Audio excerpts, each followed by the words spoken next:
ரசூல் ஸல்லல்லாஹு அலைஹி வஸல்லம் அவர்கள் சொன்னார்கள், குளிப்பு கடமையான நிலையில் ஒரு மனிதன் வீட்டில் இருந்தால் அவன் ஒது செய்து கொள்ளட்டும். குறைந்தபட்சம் குளிப்பு கடமையான மனிதன் வீட்டில் இருந்தால் குறைந்தபட்சம் அவன் ஒது செய்து கொள்ளட்டும். அவன் ஒதுவும் செய்யாமல் குளிப்பு கடமையானவனாக வீட்டில் இருந்தால் பர்க்கத்துடைய மலக்கு வீட்டுக்குள் நுழைய மாட்டார்கள்.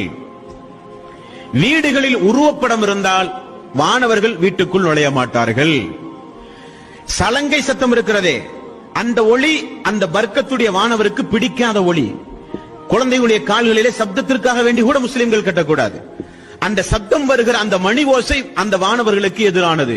மூன்றும் இருந்தால், நான்காவது நாய் வளர்க்கப்பட்டிருந்தால் அந்த வானவர் உள்ளே வரமாட்டார். அப்படியானால் ஃபஜ்ருக்கு பிறகு அதிகாலை பொழுது, ஃபஜ்ருக்கு பிறகு அதிகாலை பொழுது அல்லாஹ்வினுடைய ரஹ்மத்தை கொண்டு நம்முடைய வீடு தேடி வரும்.